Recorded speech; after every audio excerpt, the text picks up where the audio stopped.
Usually my first conversation is a little bit designed to scare people.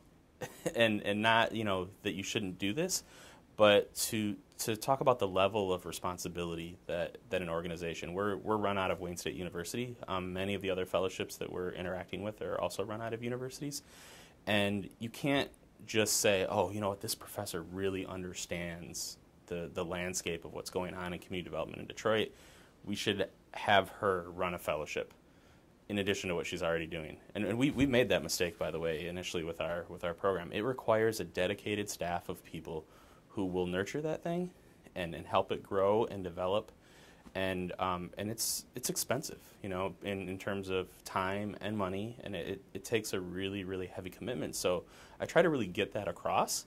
And then I also try to talk about how you shouldn't be trying to just copy what we do in Detroit. It's important to understand the local context and what it is about your place that needs this kind of opportunity. So, for example, in Detroit, our fellows all work in civic, community, and economic development. It's very broad brushstrokes. If you talk about the CureX program, their fellows were a little bit more directly related to real estate development. If you talk about Capital City Fellows here in Washington, D.C., it's people that are already working in the government or will be working within the government, as in the city government, not the federal government. And so where's the actual need in your city?